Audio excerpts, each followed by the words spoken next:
So, this is the commentary for Gateways to Magonia. Starting off with our little quote from Jacques Vallée, who's kind of inspired the name of the movie, since he had a book called Passport to Magonia, that's what it was. Yes, it was. And this opening scene is actually one of the first things we shot.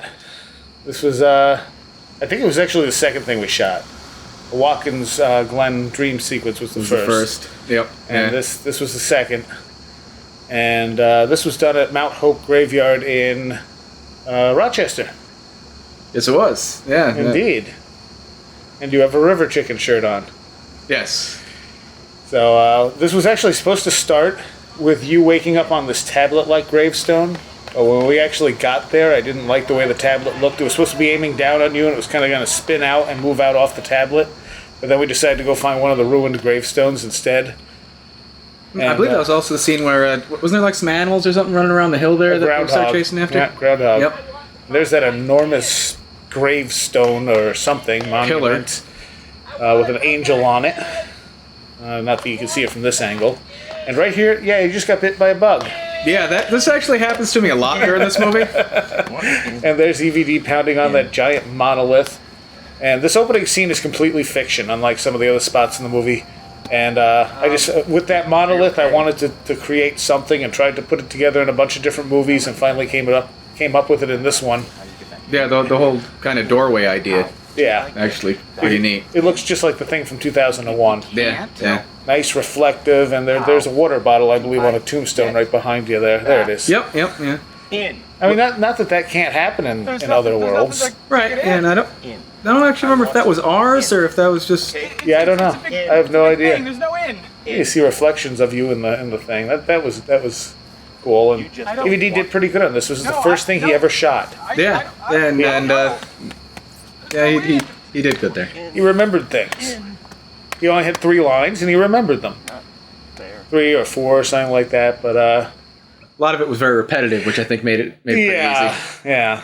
He did crazy really well. Yes. This is out by the radio station in Ithaca. It says we weren't sure if we were actually going to be able to use this. Yeah, because it was really dark, and then you almost got killed by a ton of deer. Right. Yes. Yeah. But then they realized at the last moment that I wasn't Gorgar, so everything was fine. And then this was also by just outside of Cornell. This was what, 2 o'clock in the morning after we had helped someone move. Yes. Yeah. I was right. And you helped her most of the day too, so you were. Yeah, I was there all day. And then we went out and looked for some place that looked like that. Yeah. It was really warm too. Yeah, it was like July. Yep. And this is actually the second version of this scene. The first one we shot in the graveyard with Ian picking you up, and then we decided it sucked and I didn't like it, and it would be just as easy to have you on the phone with Ian, because then you were less likely to screw up your lines. Yeah, which seemed to happen a bit, but so there I am. It actually took us quite a while to find that place. We did a lot of driving around. There are no payphones anymore. No. We found one at PNC up by the mall in Lansing. Yeah, and of course, as soon as we start, they got a delivery. Yeah. Delivery that seemed like it was going to take quite a while, and then we said, hey, what about the bus station? So that's what we did. Of course, the bus station's actually in Ithaca, and we say Henrietta because we weren't going to drive to Henrietta to shoot the scene. Right, so it seemed like kind of pointless. Yeah. So we had to try and aim around the different things that said Ithaca on it. So weird. And for the most part, we did pretty well. That's what I remember. Narration was the last thing we did, kind of trying to tie things together, sort of. It's so weird. And wake up.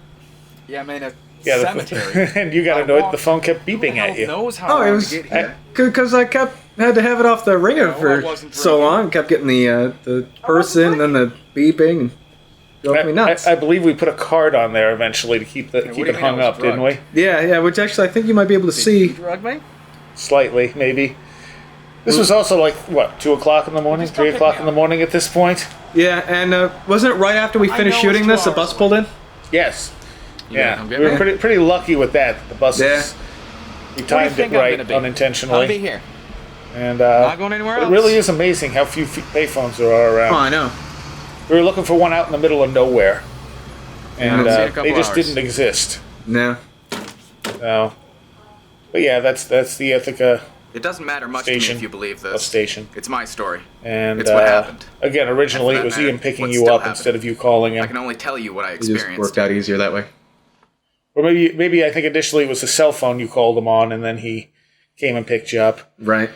And I think that's a pretty appropriate quote for things being like they are in this story. Oh, definitely.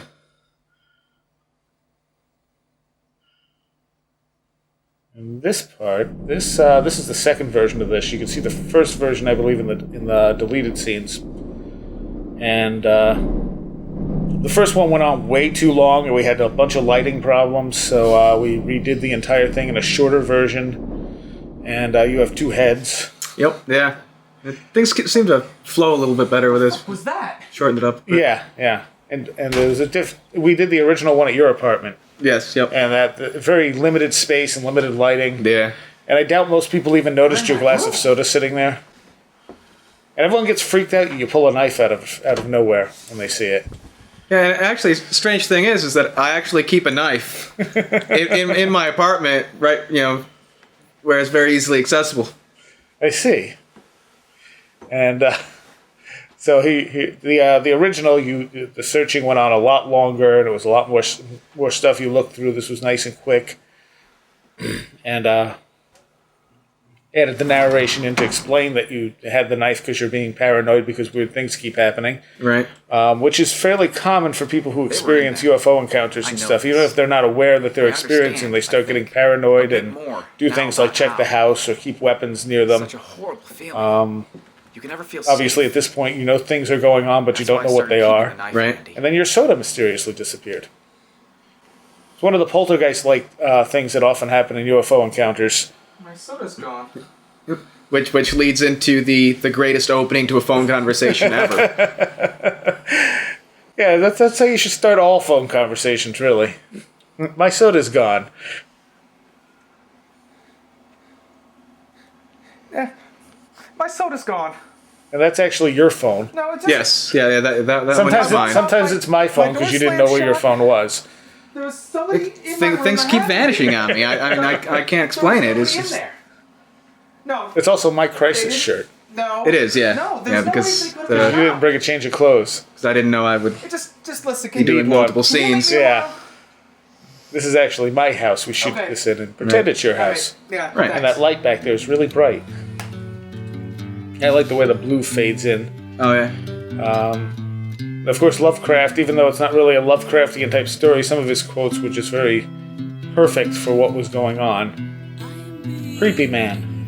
Very. And this was shot at the Cornell Gardens. This was also a very early scene that we shot. And using If Man is Five's music here. Which fit pretty well, and that's actually Aradea in the cloak. Mm-hmm. And I think you might be able to see a wisp of blonde hair at some point, but I don't remember now.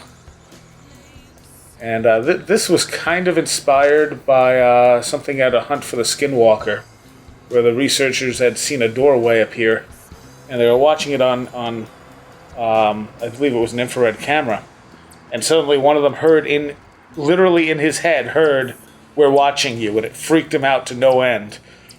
So we changed that around a little, obviously, and had it so you just heard it on your headphones instead when you put them back on. Right.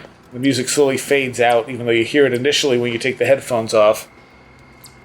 Because that would be a pretty odd thing to hear, whether it be in headphones or in your head. Oh, definitely. Especially after something odd just happened. So it's sort of based on something that really happened. Also an excellent book, Hunt for the Skinwalker. Really a good scientific account of a high strangeness, paranormal UFO type of a case. Sorry, are you okay? And this actually was shot pretty quick, and it didn't come out bad. Crazy shit. Yeah, this was one of the early shoots too. Yeah. Gone. One of the things we didn't need to There's reshoot nobody 6 up there. times. Yeah, right. So, and you're doing a nice little crazy bit here. Are people talking? It actually wasn't too far of a stretch for me. There. Yeah. There's people talking on Just them. kind of losing it already. Things. There are people talking, and then there's music. I like that shot. It kind of gives you the feel of something watching you. I Yeah. wasn't there before. Hiding in the bushes. There's people talking. Wasn't really intended that way, but because of the movement, it kind of gives you that hiding feel. And this wasn't The green shirt almost matches the more lawns stuff and like stuff. this. This crazy guy, he was sitting on a rock. I Son. woke up in a goddamn graveyard. Okay, I'm sorry. I believe All right. EVD and his daughter were here for this scene too, and they were just kind of they managed to stay out of it the whole time because we were shooting other stuff this day too. No idea. All right. Yep. We spaced it out nicely so they were always behind stuff. And I accidentally, when I initially did the edit for this, I had the If Madison 5 music come up a little at the end. When you put the headphones on, and then kind of up a little, and it gets really powerful there at the end as it's about to fade out. And initially I left it for a few seconds, and it got done, and I got done with the edit, and I watched it, and I went, wow, that seems incredibly cheesy, because here you got this powerful ballad-like music starting just as you're giving her a hug. Right. And I'm like, it's kind of cool, because it just sort of happened that way, but yeah, slightly cheesy. Yeah. This was the first thing we ever shot. We didn't even have the whole script done yet.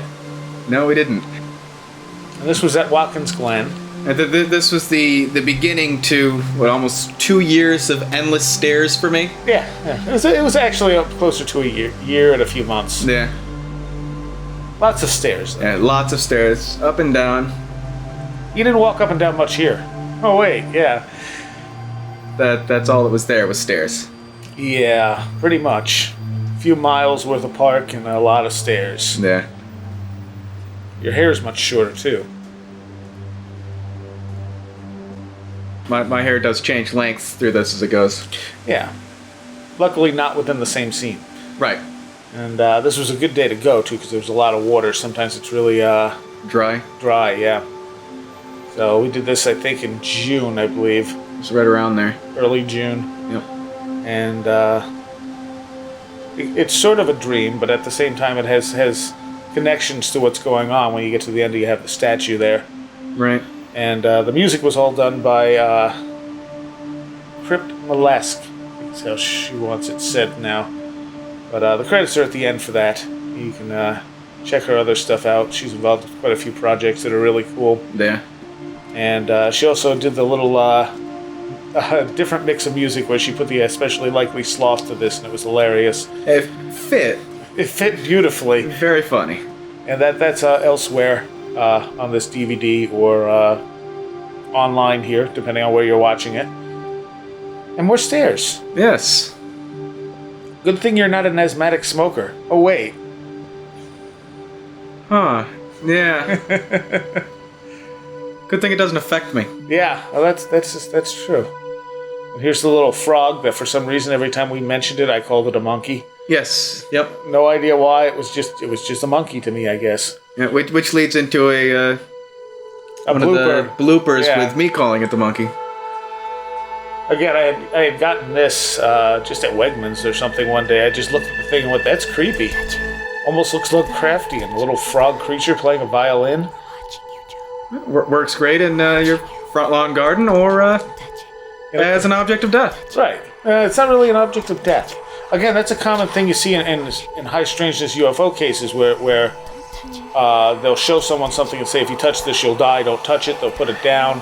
Or similar type of things. So that's where that came from. The dream sequence, well, I just wanted to shoot something in Watkins Glen for that because it was just a perfect location. Right. And here you're waking up convincing yourself it's just a dream. It wasn't really scary till the end. Right. With the voices and the swirling and the It really was. and the stuff, so Just a pretty dream. harmless. But then of course you see the monkey. See, I did it again. Yep. The frog in the scene later with EVD, Yeah. where he tells you it'll kill you. Again, don't touch it. And then you peacefully go back to sleep. Because everything's fine. Or so I wanted to believe. I'm convinced now that it's just a game. There may be A a little bigger more plan narration. from a larger angle, but from my perspective, Tying the pieces it's just together. a game, and I'm the one being played. This was the last thing we shot. Now, this is the second version of the light scene. I just needed something to do. The first one was okay. It's in the blooper reel, but the mic we used, I mean, you could hear my footsteps as I was walking. You could hear me breathe. This mic is so sensitive. So this was just a normal camera mic we used for this one. And this actually comes from a couple different things that had actually happened to me. The scream that you guys hear, a friend and I had gotten back from, I believe it was an Overkill show. And we pulled into my house, and he turned off the car, and a few seconds later we heard this scream that lasted for about a minute, never changed pitch. Come over here. It was just a solid, long, lengthy scream. This was like 3 o'clock in the morning, and suddenly it just cut. What the fuck? And he was freaked out to no end. It sounded very clear, but distant at the same time. And we got out of the car, we started to walk toward the house, and suddenly there were these multicolored lights on the ground. He didn't see that, but I did, and I went, huh, lights. And I looked up, and I was under a tree, and I'm going, well, they didn't come from there. And he just lost it when I said lights. He was so freaked out about the whole thing. And it also ties into an event where I had walked way out to the back of my property one night, and there was a light out in the field where there's nothing. And the light would come on and off in patterns of 7 seconds. But only as long as I wasn't looking directly at it. If I looked directly at it, it would stay on for whatever the time period was, and when it went off, it wouldn't come back on until I looked away. I'll call you And later. so it was kind of one of those things that's interacting with your consciousness. Ian, come on. So we couldn't reproduce that real well, so we just did the lights in the distance, and then of course EVD sitting on the rock, Right. saying hi, which freaks you out because there's that guy again. And that's a great quote. Very, very true. Oh, yes.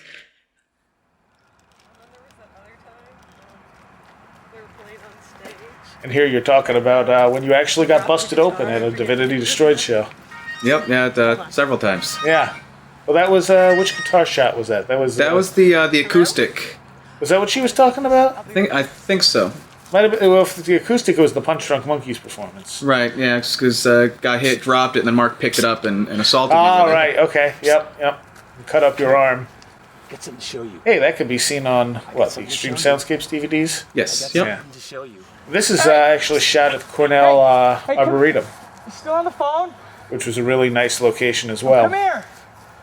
And of course, there's EVD again, haunting you, stalking you. What he does best. We had to stop him from running too early. Every Yeah, time he we would- shot it, he would just take off. Yeah, and then he was like, "No, come back here. You gotta at least stay in the film, in the shot, so we can have something." Do you? You're supposed to be. He has to follow you. Stop running away. And that gong. We've actually used that gong in one of our other silly movies too. It's just a really cool location. Yeah. And how many places do you have a big metal gong? Yeah. Oh, exactly. But if you touch it, That you can get anywhere near. Yeah. And there, of course, the don't touch it, it'll kill you, but you're touching it. EVD's lost a lot of weight, too. Yeah, he has. It's very apparent right there. Yeah. stay right here. Here. So congratulations, EVD, Don't you've go done anywhere. well. Right here. I need you to be here after I. And now you're you and your hand movements. Yeah. Be right, Hands right here. wide out, spread, flailing back and forth. That's actually how I talk. I know. It's funny. If you were to like tie my hands down or cut them off, I'd never say a word. And then you perfectly rationally come running back. Right, like nothing's wrong. Right down there. Very calm, making perfect sense. As a thing, let's go. And instead, of course, you haven't actually got there because you were slipping in between Come on. into a slightly different reality and altered state Right. with him, and where'd then it you go? can't get back to it because you didn't kind of go the same way. It'll You needed an statue added thing. dimension that you weren't going through. Big giant gong. It was right here. Yet it all looks the same, without the gong and the guy and the frog. The frog. Frog, not monkey. Very Right good. here. I went to get you. And this scene, this was pretty much just completely Where'd you fictional, go? just to establish the whole "don't touch this thing" again, to bring the monkey in, so you realize it wasn't. Frog. Oh man, frog! So you realize it wasn't completely a dream, because here's the thing you saw in your dream. And just something to further pushing me over. Right. And you tell him to stay there, and of course you go back. He's not there, but later he's upset that you never came back. Right. Also, good H.P. Lovecraft quote.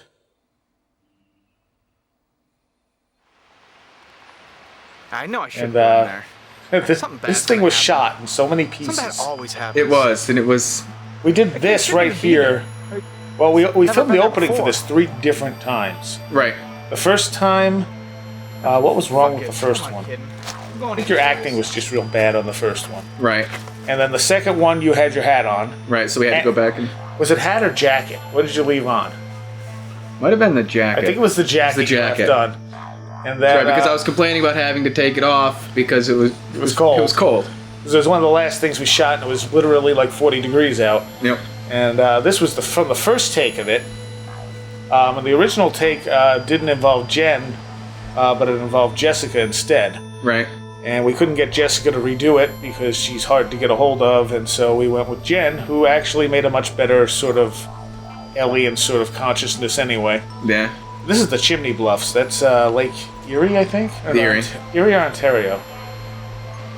One of the two Great Lakes. Now I can't remember. I want to say it's Lake Erie. And all those hills are sculpted out of the wind. It's just a really neat, hey, you've reached the end of the world kind of place. Right. And it's not like typical national parks where there are fences and signs everywhere. So right, it looks... it's open, there's nothing there. And this was all the first time we shot it right here. Yep. Because all this came out fairly well, aside from the wind. Yeah. But this part was fine with the wind. We just overdubbed the sound and had Mark from Others did the music, Marquis de Blood. And did a pretty good job on making some sort of psychedelic music for it. Creepy, dark psychedelic music, I guess you could call it. Yeah. And you're afraid of heights. I'm terrified of heights. I'm really proud of myself for actually getting up and looking over that. Especially with the wind, I was just waiting for a big gust of wind and you to go flying. Yeah, because I'm not a big guy. A big gust of wind would have blew me right off the top of that. So this is inspired by sort of altered states of consciousness I've had where I've ended up in places that were just very hard to describe and very surreal, like this, where they didn't necessarily I don't know, they're hard to describe in a normal state of consciousness. And so I tried to pick something that was really out of the ordinary looking and altered the color on it a little bit to give it a more vivid look. And this is still the first time we shot here with that giant tree that fell over. Yep. And that was just cool. Yeah, just to walk by, I was like, oh, there's a giant tree on its side. Now this next bit, I think, is shot in Taganic. Yeah. Yes. Yep. With the bird. We had a bird making a beeping noise. Yeah, it was weird and creepy. And fit well with the movie. And here's where you find your hat. Now, of course, the reason you had to find your hat is because later when we shot all the stuff with Jen, you had your hat on. Right. And so it fit just fine that, you know, my hat doing? with your stuff disappearing here and there. Earlier, there was supposed to be a scene where your MP3 player disappears and you get upset. Instead, we just had you mention it there because we didn't really like the way the scene came out. Right. And now we're into the second take of stuff at the Chimney Bluffs. And actually, that opening scene, I don't think we mentioned. The opening scene was the third time we shot it, and that was also a Taganic, where you go into the cave. Right. So we actually drove, 6 hours to go pick her up to shoot this? Yes, yep. 6 or 7, and we got lost. Got lost a couple of times. We got stuck in construction on the George Washington Bridge. Yep. And so it was a long, unpleasant drive down and back to get her from New York City to do the scene. And then it rained. And we were really doubtful whether we were going to get this shot because it was just raining and raining and raining. We drove all the way up there, and as we got up there, the rain stopped and the sun came out. Yeah. And so apparently we were supposed to do it. And this is the first time you see her just kind of disappear. Yeah. Into like a doorway, into a slightly different dimension. Kind of an added dimension to things. Now you're down on the lake shore with a little less wind than the first time we shot it. Yes, yeah. A little less wind and a different mic. Made a huge difference. And she remembered every single line, Can and you you, see them? well... Look. Can you see them just below I remembered the enough surface? through all the takes to make the scene work. Yes. Right. I can't. What are they? She had all her lines and all your lines They down. have been Yeah, she here did. for- Yeah. And not just She was anyone just can perfect see for them. this. I'm glad we went together and had her do this. I can't Oh, see definitely. them. Why can I see them? Because Didn't live so far away. She you could have done are more. special. Yeah. You are one of The chosen. There's that sort of natural alien sort of feel Why to me? it. What do they want? You want to know what they want? And this then actually reach out was inspired slightly You by can see a them. very Just vivid open your dream I had eyes once. and relax. There's no way I could actually reproduce the dream in a film without a lot of CGI. But I was basically sitting on. I had found myself laying against, laying on a rock, maybe. If I remember right, it was a long time ago, against the lake shore, and there were things moving under the surface. And whatever it was just a very profound understanding of what I was seeing. And then something lifted up out of the lake, like the head of almost like a Loch Ness monster.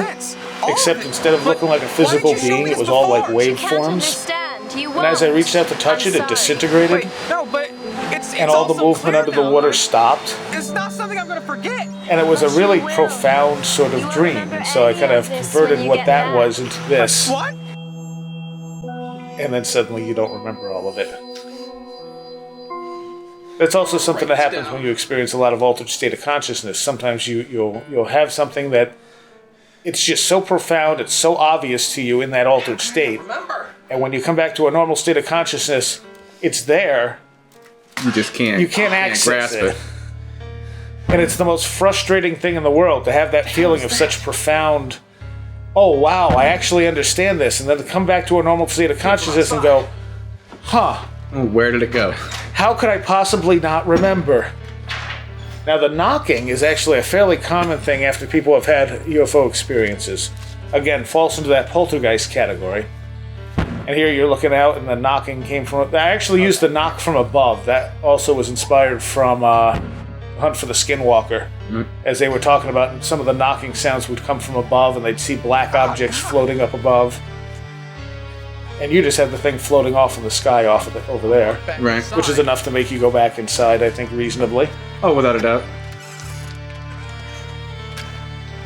And anyone who's seen the Mothman prophecies knows a little about the phone calls and such that some of these things create. And here's your version of it. A lot of times they're counting off numbers.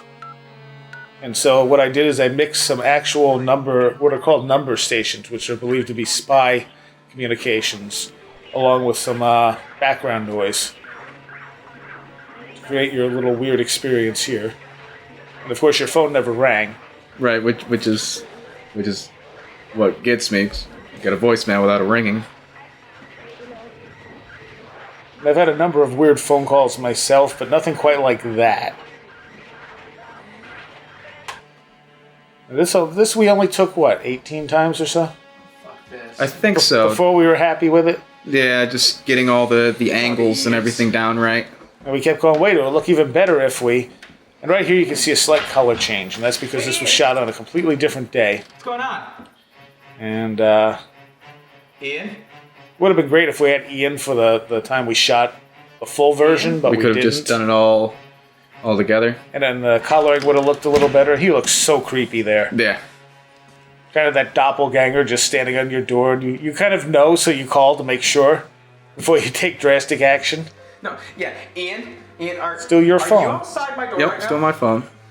And you're slowly losing your mind. I didn't think so. But first you have this profound experience, and then you're knocking, you and then are. lights, and then Ian's at your door, but it's not Ian. And you're definitely not on the phone. No, I know you're on the phone, but We could have tried to, that's part of to the get problem, Ian's response 'cause on the phone, but I other think it you would have really isn't. not worked. I think No. you doing the Perfectly sober. narration sort of is better than Yeah. Mind, though. Trying to get a response back. I'm gonna hang rather than up hearing now, a two-way conversation. and I'm Yeah. gonna go get a knife, and I'm going to kill you. I think what the difference was is we had better lighting when we 'Cause shot it's this not really you than when we somehow. shot the one scene with Ian. And Right. We didn't really realize it If I until I find stitched them my together sanity and in went, all hey, I'll let you know. there's only so much I can do there. This almost looks like a horror movie at this point because it has you from the neck down, sort of. You just drop the phone. Hey, your soda's still there. Yep. Grab the knife. I conveniently keep stashed by the couch. And I'm just off to kill my Ian. best friend. Yeah. And he's gone. Of course.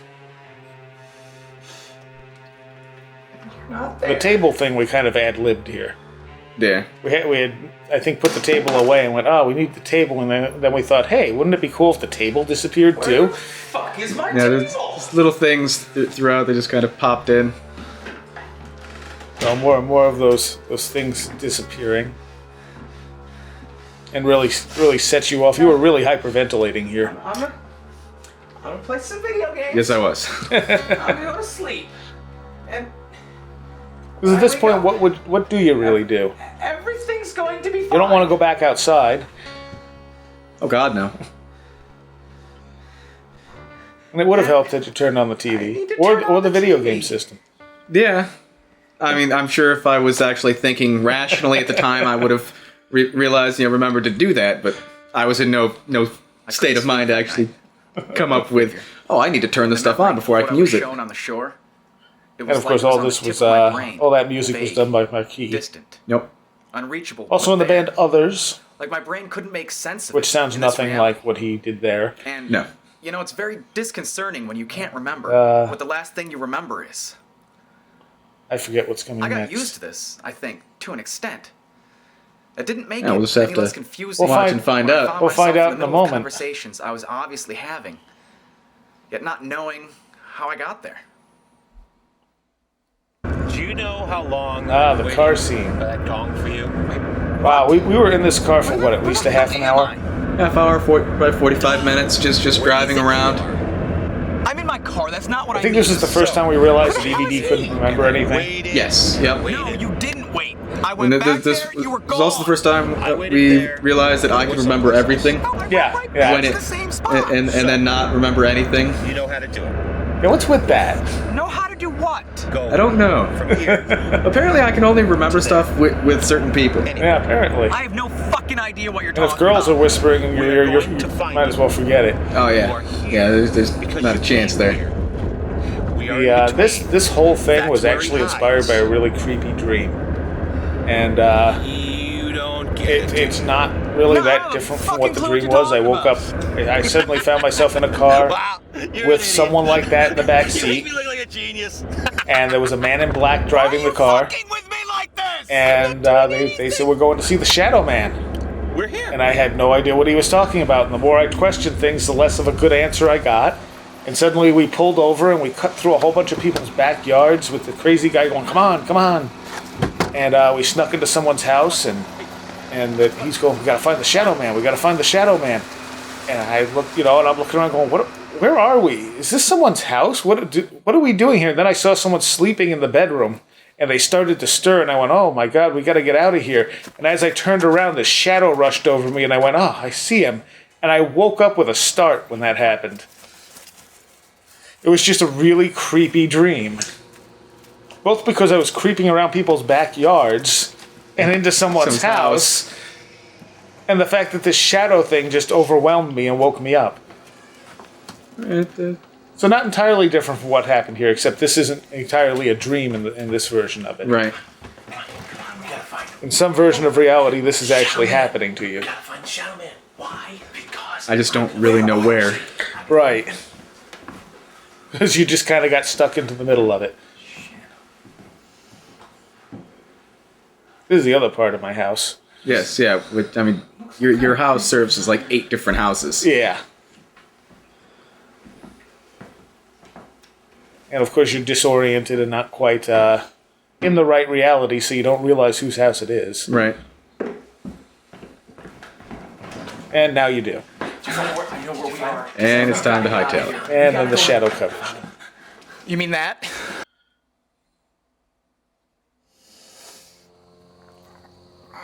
Ah, my old car.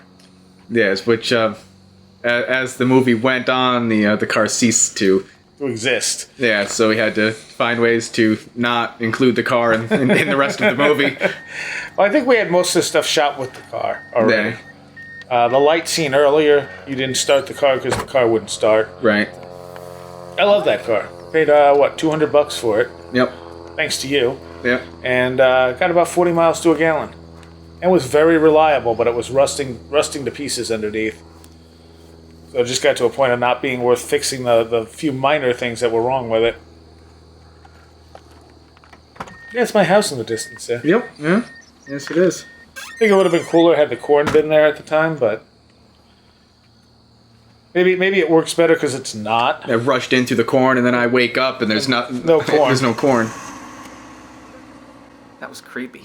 That Just talking about altered it state gives of me reality chills. again. Right. At the time, though, I think I was just looking for some And sliver actually, of if I sanity remember to right, grasp EVD onto. only had a couple scenes initially, And, but you I know, liked it how seemed well he logical played at the the crazy guy. So we just So he's kept built on it a writing him little in. bit.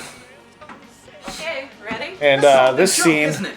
I think this is the scene I'm most unhappy with in the whole movie. You and that guy's the big This is one of the last scenes that we did. Yeah.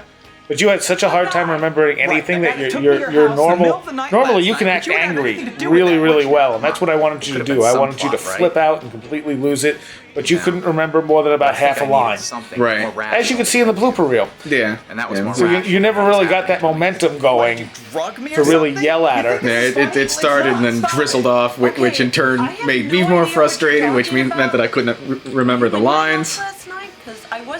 And the anger just never really built up to the point that it should have. Yeah, it just kind of plateaued, just kind of went a little wavy and hung out for a while. But it gets the point across all this is starting to take a toll on you, where you're turning on people, I can't really blame her, no matter how Must have said irrational it insane. may be.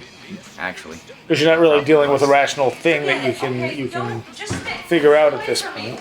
And she actually really bumped into the door there, and it looked great. Yeah. It included some Zadok in there, which you just turned off. Right. And then as you go to take a walk, you bump into EVD, except it's I not just really needed EVD. something or someone concrete to blame. And again, this is something also from UFO, people who have had UFO encounters. They'll see people in their abductions, they'll see someone they know, but the person has no memory of it, has no idea what they're talking about. Crazy guy! I'm the crazy guy. Wait, no, stop! Don't So he's kind of experiencing the same thing you are, but he doesn't know it. Right. And that was actually a pretty decent scene with EVD. Yeah, he did really good on Yeah. that one. That was in Cornell as well. You would think, when something keeps happening, he would get used to it. And then we get to the Not something like this. to the part where he really had Really? the amnesia, This was the least strange. of Yes, things he that- did. which is definitely the stiffest Yeah, so, delivery you know, he I had. was- He had a lot of lines though. Yeah. Huh? I think I had written so many lines for him before I realized just how bad he was at remembering them. Yeah. Like you always do. I can't say. And that's that I what is it? That's understand the upper part of and Organic maybe Falls, we can't. which I had only mean, just discovered and went, "Oh, this we is really don't perfect for what we understand want." Anything, we're just familiar with it. That's all. As he kind of gives you a little philosophy on reality and what's Understand happening to you. Everything. I saw you on the street. I think part of the problem was he You were wasn't so pretending like much you didn't know who I was. thinking about what he was saying as much as trying to remember what he was saying. Yeah. Yeah. Pretty damn sure. So it comes out very, I think he How called the it hell did I not know? Shatnerish, didn't he? Yes. Maybe Yep. it was a different Shatnerizing his Maybe lines. the part of me It wasn't quite that bad, but it definitely had a little bit of a stiff Stiff to it, yeah. about the part of me that's But the information is there, and that's kind of the important thing. I mean, this whole movie is built around the idea that the viewer's only seeing what you're seeing. Right. So they're being taken down that same sometimes I path think we all have that you are.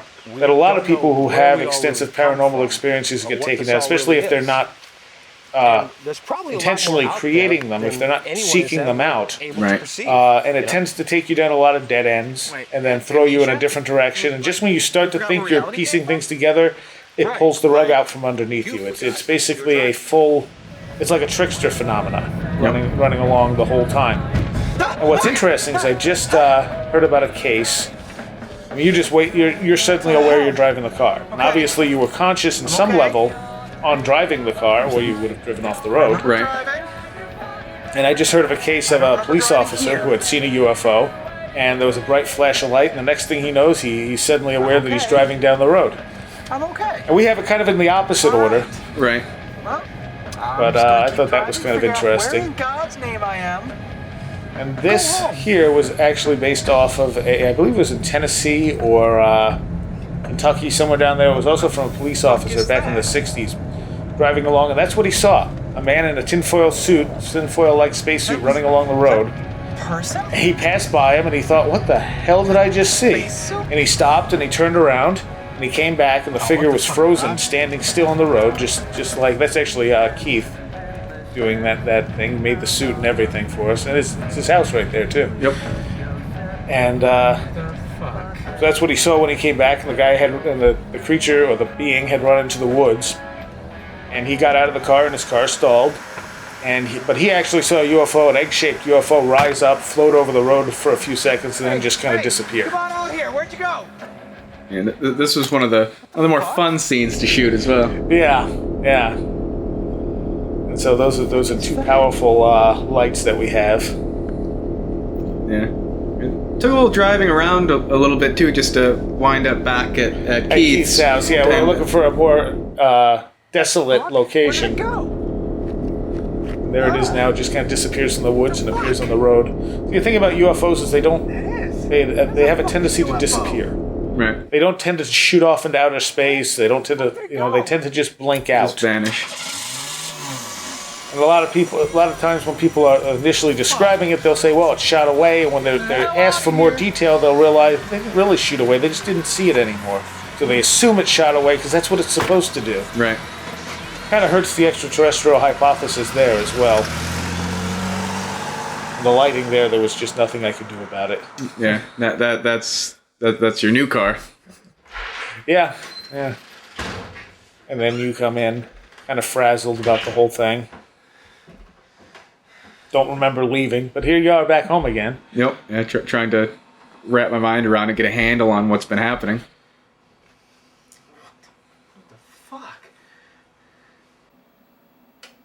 And we followed the whole thing up with a more traditional Men in Black encounter. Yep. Also featuring Keith. Yes. So he played the alien and the Man in Black. And what? Which is just kind of ironic. He never broke character, even when we stopped shooting for the Man in Black thing. He just stayed in character the whole time. Yeah, there was one blooper where we finally get him to crack a smile. Yeah. But I mean, it was amazing how he just through everything just stayed right to character. And Men in Black encounters are definitely an odd part of the UFO phenomena. There's definitely cases that seem to be that they were just government agents, and there were some that just couldn't possibly be government agents and behave in a far more paranormal way. Right. And a lot of them ask for either water, sometimes sugar, or some other typical substance. Speak to you. And there's a few things about this that we intentionally made very odd. For one, Pete there never writes in his pad. Takes out the pen, holds it to the pad, never writes. No. As he asks you some very oddball questions. Mm-hmm. But that can't be. And the moon really does seem to be hollow. Go get me a glass of water. And no one can explain why. Although some people do believe someone built it. Yeah, so about Right. the UFO, it's just there was a strange being running Seems down kinda the obvious. road, And with the water, he puts down the water, he never drinks it. And the glass is just empty in a few minutes. And here you explain the UFO as shooting off into space, only to correct yourself on the narration when you realize, it never actually shot off into space. It just kind of disappeared. vanished. No, it came from the woods. That was the planet Venus. Still not writing them. No, Nope, not writing a thing. It wasn't the planet Venus. It was like Explained a UFO to you or that it was something. just There were Venus that you saw. lights and it just flew up in the sky. And of course, they show up right after you had the UFO encounter. It's not like you reported it or anything. Right. Again, also a trait of the more unusual Men in Black encounters. Planet Venus is very Yeah, I'm large. just so Easy to frazzled see. that I never even Think about think it. about that. I never notified I didn't anyone. see Venus. And that's often the case. They just think, well, what, Do you know what this they is, must Joe? have followed me. They must have seen it. They don't think about it. Nope. Later, they think, how could they have known? That's you. And there was actually one of the UFO or Men in Black About what you reports, saw out there tonight. or a few of them talk about where they'll do things when they threaten this witnesses, isn't right. and they'll make something disappear, or some other What's rather going on unexplainable here? thing will happen. Joe, go fetch me another glass of water. There's the empty glass of water. Which you dutifully go and get for him. And the thing is, we shot this first before the scene where the table was gone. It's my MP3 player. And so we were like, oh, that looks great with the table disappearing. We really liked it. And then we went, wait, the table's back. And the MP3 player. Yep. Had to figure out some way to. I mean, realistically, you might have gone and bought a new table. It had been a while. But we decided for consistency's sake, you would just come back in the narration, explain, hey, the table was back, but I was a little frazzled. So clearly they were nice men in black. They returned your The things. UFO didn't actually take off into the sky. I guess it seemed like it should have, but it really just disappeared. And I didn't realize it till later, but not only was my MP3 player back, Well, I think all my this table, narration too. took, what, about a half an hour? and you know, I Right don't about, ever remember yeah. them drinking that glass of It's also water. because you were able to read a lot of it. Yeah. Nice long quote from Jacques Vallée. I decided to use this one because it so accurately describes what's happening to you in a lot of ways. Right. Because you're having UFO-like encounters, but they can't be called extraterrestrial. She's still not talking to me. The other thing with the knocking, Yeah, no, I've Ian- experienced that before, No, where I yeah, had no, been I know. outside. No, it And, was my fault. I was being a Forget what I dick. did, but I had knocked something It's 3 just times that, in the I mean, ground, I only to hear realized it something couldn't from have been her. She's the just... bar next to me knock 3 times in return. Hello? Hence why we did the Hello? 3 knocks on the thing, followed by the 3 knocks on the door. That was a pretty freaky experience. What the hell? Because the knocks were paced exactly the same way, but yet had taken long enough that it wasn't an echo of any sorts. This part here is the second time we shot the opening to this. This all shouldn't be Actually, I here. think the first time we shot this, it was Wait, actually no, you I going must- into that hole. I was being between. Right, yep. This was what he was talking And about. then we decided that that would be better for the chimney bluff scene. I'm gonna get some answers. This looked a little more. I don't know what the right started word getting for it used is. to A the little more holes in the mechanical, The in-between. industrial. Maybe I should have been Yeah. used to ignoring them. This is But I just couldn't. downtown Ithaca by I Fall wanted to Creek. understand. And then this is Ian's house, Yes. which is actually a giant warehouse. Which comes in really handy. Yeah, yeah. And he has a really nice. There's what, 2 apartments in there? Yes, yep. And a whole bunch of extra space. Yeah. Again, Aradea in the robe. Kind of like the things from Phantasm. Except Yes. they don't move. There.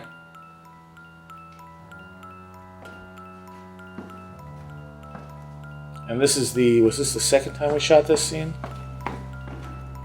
Yeah, this is the Yes, second time we yep. shot this scene. The first time we shot with Rachel beating you up. And that just didn't work real well. She did pretty good beating you up, but you were very stiff with the acting. Yeah. Again, putting you in scenes with girls. I know. I mean, I don't really know. Now, what I really wanted was to have a shadow beat you up. Because that's what's based on. This is based on an event where I got really just the crap kicked out of me by a moving shadow. It was a very painful experience, and but there was no way we could realistically make a shadow. Like we were thinking of using, like a green costume or something and green screening it out. Right. There was just no way we could do it and make it look good. Yeah. Would have looked really campy. So then we had Rachel in the cloak, and you came up to her, and she pulls the cloak off. It's in the deleted scenes there. And, because I figured that at least would give it a more surreal feel if you had this small girl slapping you around. Right. But then we couldn't get her to redo it, because she wasn't all that reliable. And so I beat you up. And this was changed, too. This was initially supposed to be Jessica telling you to stay down. What the fuck are you doing here? But she couldn't make it the night we shot it. Right. We just swapped it over to Ian, which Which works. which worked out probably better than the initial scene. Yeah. You should just stay down. Again, Ian's doppelganger sitting there telling you to stay down. That guy's gonna kill you. Oh yeah? At some point, we should probably count how many times you swear in this movie. Yeah. It's up there. it is up there. And you punched me in the face, I don't know how many times, before we were happy with that. Yeah. And I think it was the next day I was going, why is my forehead sore? What happened to my forehead? All right, Joe punched me like 15 times.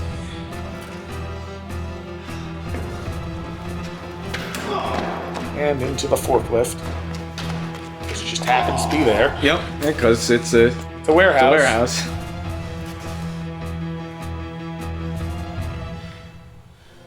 You know, And Ian, of course, just appears and disappears.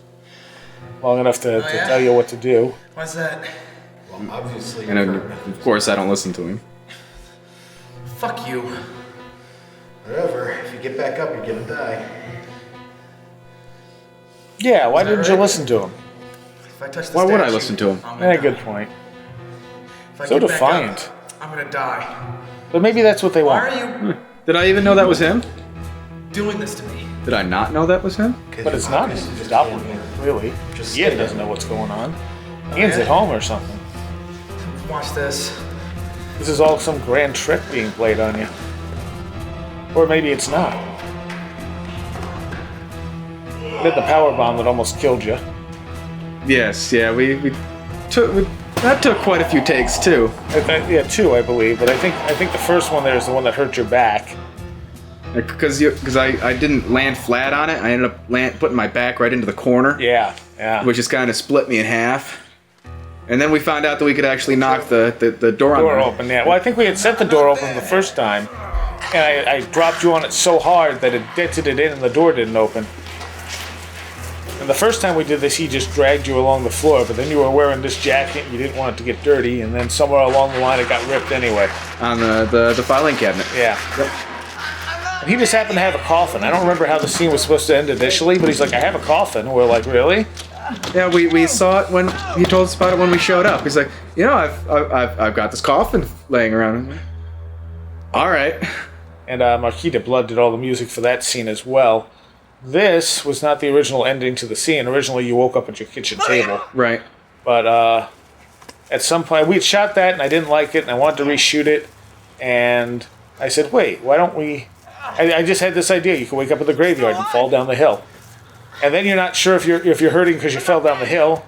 Or if I actually got the crap kicked out of me. Right. And you kept going over those rocks, no matter how many times you tried to avoid them. I I don't know what the point couldn't was. avoid those rocks. They were Was like I a supposed magnet give to you. in and just stay down? It took Was I supposed to keep it getting took up? quite a few takes on Yeah. that. Were they We trying took. my will They're in or the teaching blooper me to reel. obey? Yep. I still don't know. I went out and bought a But I lot think that of came books out as a after better that. ending than the Read. waking up in the kitchen. Yeah. And all those are pretty good books. And it all kind of reflects stuff that's going on in this. And Oxymore right there is your ringtone. Yes. Yep. Yeah. I was going to put that in Hey, the no, so I credits and I found a totally whole bunch of forgot. books. And the book looks like it's blank, Yes, books. which is really weird. Only from certain angles. Yeah, yeah. The contrast on the shot, I guess. And how appropriate that I'm you're reading Gateway to Passport to Magnolia. Happening to me. Magonia. Magonia. It's And there's been that's other a people very before hard that to had the find same book, experience. unfortunately. You're going to pay at least $40 to $60 generally to find it. It's never been reprinted. Well, it's been reprinted a few times. It hasn't been reprinted They anytime talk recently. a lot about what's been happening to me. But you can usually find it on Amazon. And utterly fascinating as he deals with the concept of the fairy Still faith there? and Celtic countries and how they relate to UFO encounters now, and how the archetype is very, very similar. And he's one of the few really good UFO researchers out there who actually takes the information and the facts and doesn't just go with I want these to be extraterrestrials, and also an astrophysicist. Or an astronomer, one of the two, I can't remember now. He got into the whole UFO thing when he found them destroying radar tapes of UFOs. Of course, clearly there's a UFO right outside your door. What better place? At this point, you're almost used to this stuff happening. Hence the "Here I go again" line. Yep. Or "Here we go again." Here we go again. You just kind of go into the light.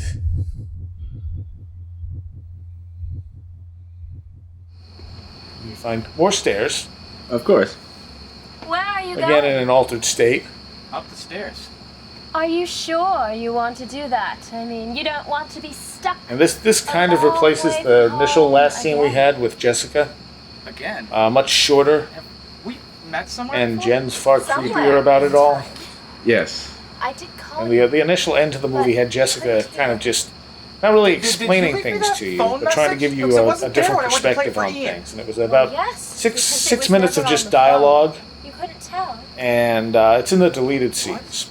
No, And it was next to impossible to get through. sounded so Yeah, it was odd. real hard because you couldn't remember single are word you? lines. Yep. That's in the blooper reels. You are. And it's not so much the scene was bad, but I didn't really like it as being the second to last scene, as being kind of the finale.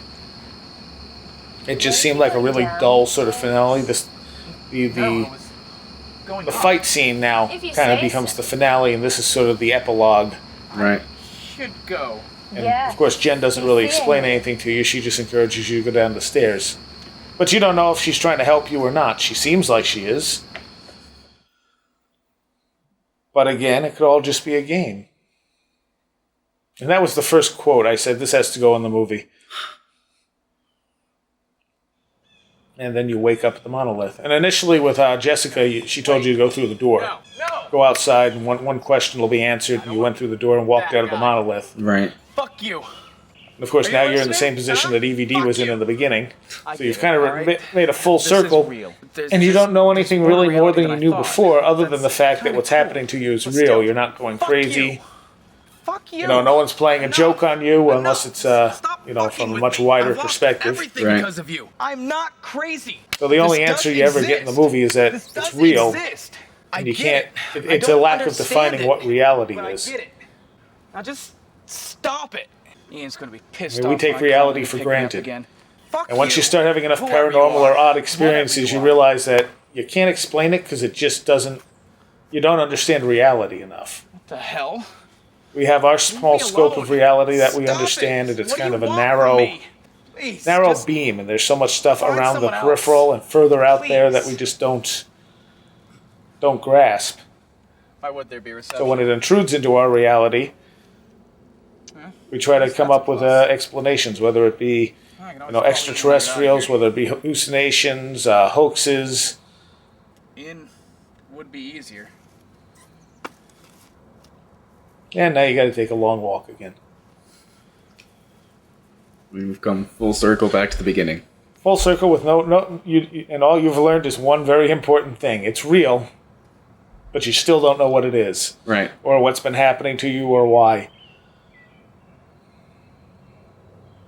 Which seems appropriate. And again, leaves you in that same position that a lot of people who have these type of experiences, again, unwillingly, tend to be in. They never actually get anywhere. But at some point they realize that they're not, at least they know they're not crazy. These things do happen. We can just go on with it. And some of Jen's music here in the end. This is actually the instrumental version of one of her songs. And that's it. That is it. And, it is based on true events. It's not so much a true story. It's just some of the events were actually either happened to me or happened to other people and have been reported on in pretty good detail. Hey, look, it starred people. It did. And I spelled your name wrong. Yes, you did. Yeah, you left off some letters on the end of it there. Huh. Your name's too long. Oh, clearly. I'll just get a shorter name. All right. Could have just put just Joe. You could have.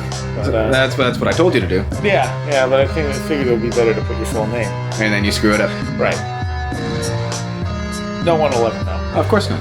Unless they listen to the commentary.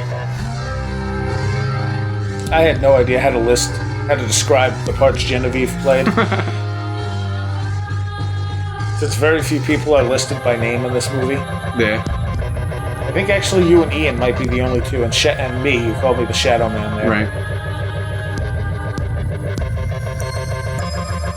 And then it was important to me to make sure people knew what the music was where in case they liked it. That's Not just to have a list of the music. Because it always drives me nuts when I hear a song in a movie and I think, wow, that was great. And then you get to the end and you're going, which song was it? Okay, I don't think it was that one, but maybe it was that one. And you just have a list of all these songs. It's like wonderful. So I tried to describe the scenes as well as the information on the music and their web pages and such.